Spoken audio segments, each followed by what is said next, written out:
आप सभी को मेरा नमस्कार, मेरा प्रणाम। भारत के चीफ इलेक्शन कमिश्नर ने जब कहा कि मुझे इस कार्यक्रम में आना चाहिए, मेरे लिए दिक्कत का विषय था, क्योंकि आज मुझे राजस्थान के बांसवाड़ा में जाना है, उदयपुर में जाना है। पर मैं उनका आभारी हूँ। वो साधुवाद के पात्र हैं कि उन्होंने मुझे ऐसा संकेत दिया। मैं उनके कर्तव्यपरायणता को जानता हूँ, उनकी भावना को जानता हूँ, गहराई से जानता हूँ। और मुझे लगा था आने से पहले कि मैं बहुत सही जगह जा रहा हूँ, पर आने के बाद मुझे लगा कि मेरा आकलन बहुत कम था। मैं सही नहीं, सर्वोत्तम जगह आया हूँ।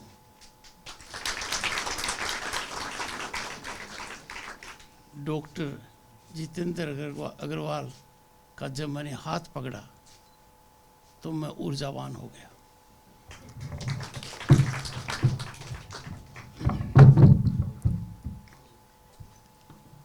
एक सात्विक पुरुष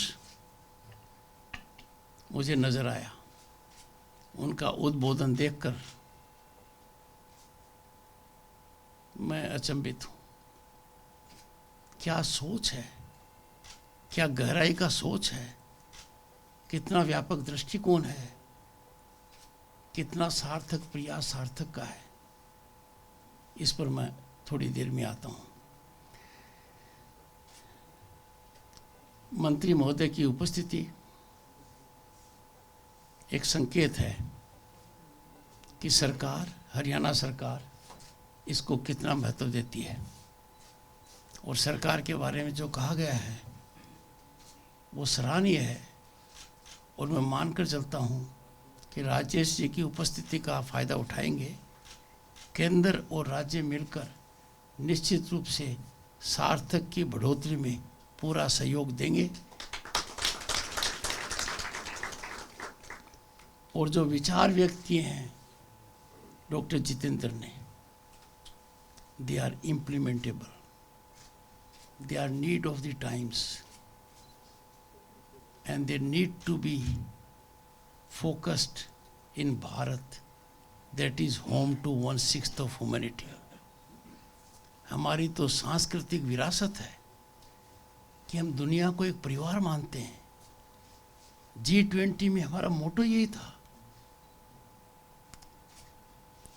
ऐसी परिस्थिति में भारत में इसकी कोई कमी रहे, ये हमेशा खलेगी। वो कमी दूर हो रही है। और मैं आप लोगों को आह्वान करूंगा, पश्चिम की तरफ अब देखने की आवश्यकता नहीं है, क्योंकि पश्चिम हमारी तरफ देख रहा है। जो लोग कुछ सालों और दशक पहले हमको राय देते थे, वो आज भारत की राय ले रहे हैं। भारत दुनिया के अग्रणी देशों में एक है। भारत की जो प्रगति है उससे दुनिया अचंभित है। हमने कनाडा को पीछे छोड़ा, यूके को पीछे छोड़ा, फ्रांस को पीछे छोड़ा और 5वीं पायदान पर आ गए अर्थव्यवस्था में। इस दशक के अंत में 2030 तक जापान और जर्मनी भी हमारे पीछे रह जाएंगे। या सही मायने में ये कहिए कि हम उनसे आगे हो जाएंगे। जब इतना बड़ा बदलाव देश में आ रहा है और इस बदलाव का मुख्य केंद्र आम आदमी के जीवन में बदलाव है। यदि अगर आप देखोगे कि 10 साल में प्रधानमंत्री जी ने क्या किया है, तो गहराई से चिंतन करेंगे तो वो कल्पना से परे है। हमारी माताओं बहनों के आंसू पहुंचना और उनको गैस उपलब्ध कराना कितना बड़ा महारत का काम है। कोई सोच भी नहीं सकता था कि भारत के हर घर में ये होगा। और जिनको आवश्यकता थी, जिनकी संख्या करोड़ों में है, उनको ये निःशुल्क मिला है। फिर हर घर में शौचालय हो। मेरी पीढ़ी के लोग जानते हैं गांव में एक भी नहीं होता था, आज हर घर में शौचालय। ये बहुत बड़ी उपलब्धि है। महिलाओं के लिए डिग्निटी, प्रोप्राइटी का मुद्दा था, कितना बड़ा सुकून उनको मिला होगा। थोड़ा आगे चलें तो मैं तो राजस्थान से आता हूँ, किलोमीटरों चलकर महिलाएं, माताएं, बहनें सर पर पीचर रखकर, घड़ा रखकर पानी लाती थी। अब वो नल घर में है। टेक्नोलॉजी की बात की डॉक्टर जितेंद्र ने। मैं आश्वस्त करता हूँ कि गांव में आज टेक्नोलॉजी उतनी ही सुलभ तरीके से उपलब्ध है जितने कि शहरों में है। 5G का penetration is as impactful as in metros. ये बहुत बड़ी क्रांति का है। हमने पढ़ाई की थी, न बिजली थी, न घर में पानी था, न टॉयलेट था, न गैस कनेक्शन था, न रोड था, न स्कूल थी। पढ़ाई के लिए जाते थे 5-6 किलोमीटर, साधारण पढ़ाई के लिए। आज का भारत दुनिया के लिए चुनौती है, दुनिया के लिए आदर्श है। जो लोग हमारे पर टिप्पणी करते थे कि सोने की चिड़िया कहलाने वाला देश, 90 में जब मैं केंद्र में मंत्री था, लोकसभा का सदस्य था, हमारा सोना हवाई जहाज से स्विट्जरलैंड के 2 बैंकों को गिरवी रखा गया ताकि आर्थिक साख बची रहे। और आज जब देखते हैं तब 1 बिलियन और 2 बिलियन के बीच में, US डॉलर के बीच में हमारा फॉरेन एक्सचेंज था। आज ओवर 600 बिलियन है। आज दुनिया की सबसे तीव्र गति से बढ़ने वाली अर्थव्यवस्था है। दुनिया में भारत वो स्थान है जिसको कहते हैं a favourite destination of investment and opportunity. ऐसे भारत में डिसेबल्ड लोगों की यदि मदद नहीं करेंगे, हमारी सांस्कृतिक विरासत के अनुसार हैंड होल्डिंग नहीं करेंगे, तो हम हमारी सांस्कृतिक मापदंड पर खरे नहीं उतरेंगे। ये प्रयास छोटा नहीं है। It is nerve centre, it is AP centre. और जिन कॉरपोरेट्स ने सहायता की है, I strongly commend them and I call upon the corporates. Time has come when they must use their CSR funds to empower people. आज के दिन एक संस्कृति चल गई है कि लोगों को एम्पावर नहीं करते हैं, उनकी जेबों को गर्म करते हैं। ये आप और हमारे सबके लिए चिंतन का विषय है, सोच का विषय है। व्यक्ति को निर्भर मत करो। जब आप व्यक्ति की पॉकेट में कुछ डालते हो, उसकी निर्भरता को आप बढ़ाते हो, उसको आप उसको सक्षम नहीं होने देते हो। Need is we empower them. और इस एम्पावरमेंट के अंदर सबसे आगे दिव्यांग, महिलाएं, कमजोर वर्ग है। अच्छा विषय है, सुखद विषय है। प्रसन्नता होती है, संतोष मिलता है कि आज के भारत में सरकार की प्राथमिकता है। हमें जट से कौन खदेड़ रहा था? वो कौन सी दिमक थी जो हमें खा रही थी? वो थी भ्रष्टाचार की दिमक। सरकारी तंत्र भ्रष्टाचार से पहले इतना पीड़ित था कि बिना भ्रष्टाचार को नमन किए हुए आप 1 इंच आगे नहीं बढ़ सकते थे। सरकारी व्यवस्था में दलालों का बोलबाला था। And look what a change. Power corridors have been thoroughly sanitized of these pernicious corrupt elements, power brokers, liaison agents. ये बहुत बड़ी उपलब्धता है। दूसरा, मानवता के लिए सबसे जरूरी है कि कानून के सामने हर व्यक्ति बराबर हो, बराबरी का हक मिले उसको। कुछ लोग ये समझ लें कि हम कानून से ऊपर हैं, कानून हमारा क्या बिगाड़ सकता है। ये धारणा टूट गई है। कानून से बड़ा कोई नहीं है। कानून का शिकंजा देर सवेर आपके गर्दन तक पहुंचेगा यदि अगर आपने गलत काम किया है। ये भी बहुत बड़ा बदलाव है। जिसको हम डिसेबल्ड कहते हैं, हैंडीकैप्ड कहते हैं, सफरिंग फ्रॉम डिसेबिलिटी कहते हैं, वो आकलन ठीक नहीं है। हर व्यक्ति who has good physique, good hearing capacity, good eyes, capacity to speak is also disabled. आकलन करेंगे तो कोई भी संपूर्ण नहीं है। आपने जो इनका ओजस्वी भाषण सुना, it was not a prepared text, it emanated out of his heart. Dr. Jitendra was unfolding his soul. And most important, he has nothing to gain. He is in sacrifice mode. He is not looking at an achievement for himself. He is in service mode. और भारत की परंपरा है, सदियों पुरानी परंपरा है। और Covid के दौरान हमने देखा, लोगों ने हैंड होल्ड किया। जिसकी कैपेसिटी थी 2 को खाना खिलाने की, उन्हें 2 को खिलाया। जिसकी 2000 की थी, उसने 2000 को खिलाया। और भारत कोविड की लड़ाई लड़ते हुए दुनिया के 100 देशों को कोवैक्सीन दिया। उन देश के जब नेता मिलते हैं, मुझसे भी कुछ मिले हैं, वो भारत को प्रणाम करते हैं, सलाम करते हैं कि ऐसी महामारी के दौरान आप खुद का ध्यान दे रहे थे, आपने हमारा भी ध्यान दिया। सार्थक का सफर कोई लंबा नहीं है, 15 साल का है। इस 15 साल में इतना कुछ अचीव करना आसान नहीं है।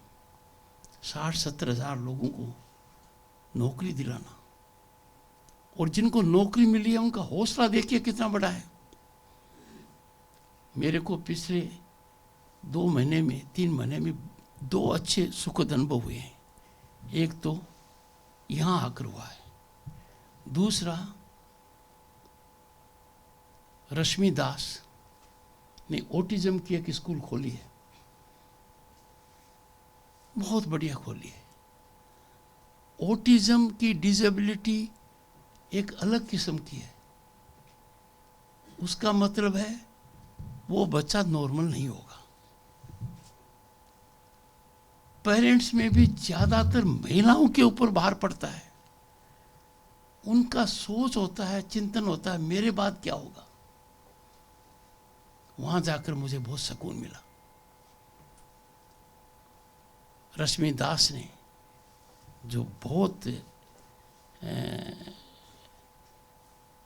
कैपेबल हैं, गिफ्टेड हैं, she has placed whatever was at her disposal to give us an institution of global order. Japan से कोलैबोरेशन किया है। मुझे जाकर बहुत अच्छा लगा। मुझे यहाँ आकर भी बहुत अच्छा लगा।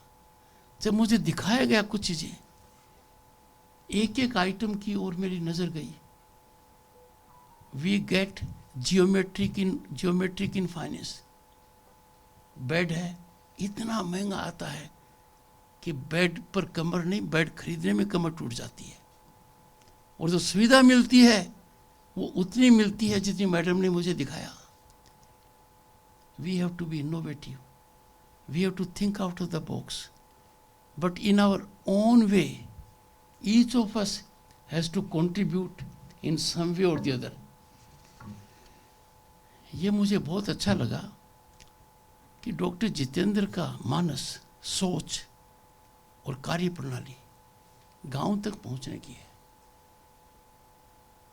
क्योंकि वहां जो डिसेबिलिटी है वो फिर कंपार्टमेंटलाइज हो जाती है। They lose hope, they give up hope, they take the disabled to be a burden. He becomes a symbol of sympathy. ऐसा नहीं है। We have to create an ecosystem whereby we empower our disabled people who are talented. मैंने देखा जिस व्यक्ति के 2 पांव नहीं है, वो क्या रेस लगा रहा था 2 दिन पहले एक टीवी चैनल पर देखा। How effective things are being done. मैं आपको बताना चाहता हूं कि राज्यसभा के सभापति की हैसियत से मेरे पास एक कर्मचारी आया। उसने कहा कि मैं नाइट ड्यूटी करता हूँ, हार्ड ड्यूटी करता हूँ। कभी ग्रीवेंस नहीं किया उसने, पर जब हार्ड ड्यूटी करने थोड़ा आराम करता हूँ तो जो मुझे स्क्रैचेस मिले हुए हैं वो खराब हो गए, और किसी भी मापदंड में अब मुझे वो मिल नहीं सकते, क्योंकि उनकी कीमत 8 लाख से ज़्यादा है, और जो सरकारी सहायता मुझे मिल सकती है वो करीब 1 लाख के करीब है। मैंने कहा भाई देश में काफ़ी जयपुर फूट है और है, वो बना रहे हैं। क्या बना रहे हैं, पर जो मैं यूज़ कर रहा हूँ और जो मेरे डिसेबिलिटी है उसका नहीं हो पा रहा है। आने वाले समय में हो जाएगा। I closed my eyes, thought for a minute, then sanctioned more than 8 lakhs.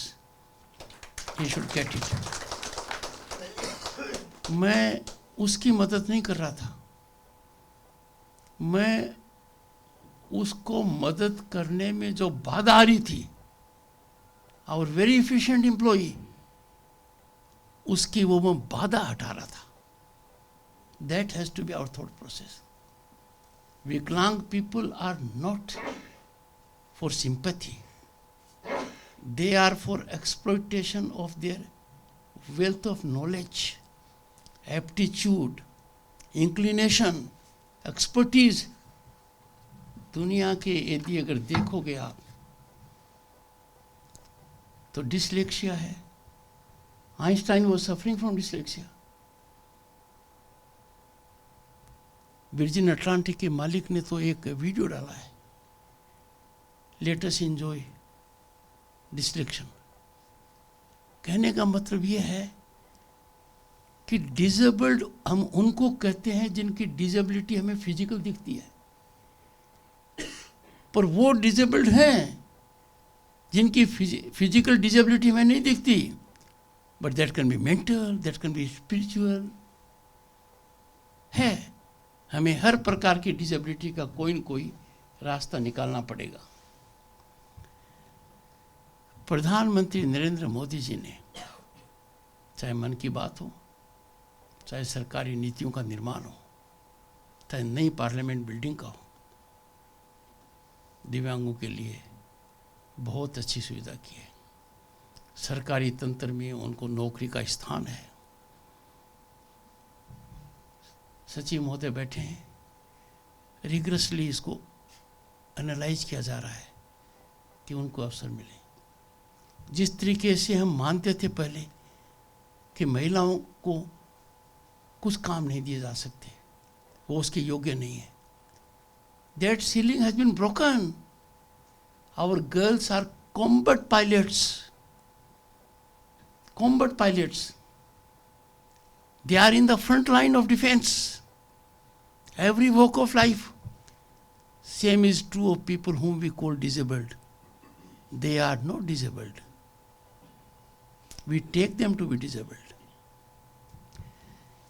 मुझे बहुत अच्छा लगा कि कानून ने भी इस ओर ध्यान दिया है, और मोदी जी के आने के बाद एक कानून बना है 2016 में, जिसके बारे में आप लोगों को ज़रूर जानकारी होगी। आज के दिन मैं इतना ही कहना चाहूँगा कि आज मेरा लगाव एकादशी पर एक ऐसी संस्थान से हुआ है, ऐसे व्यक्तियों से हुआ है जो मार्गदर्शन दे सकते हैं, जो आगे का रास्ता दिखा सकते हैं, जो प्रेरणा के स्रोत बन सकते हैं। I am inspired, motivated and energised. I share their concern in my heart. I will use my mind to contribute in whatever manner I can.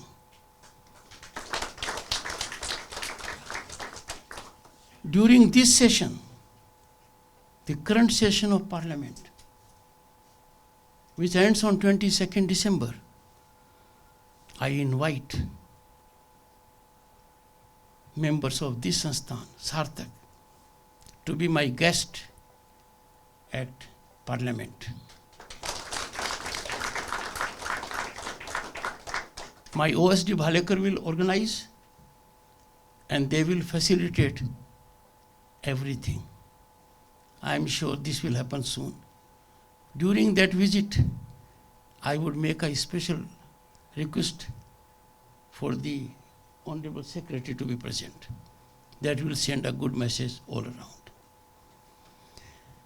मुझे आने का सुअवसर मिला। मुख्य चुनाव आयुक्त की मैं प्रशंसा के साथ I express a deep sense of gratitude to him.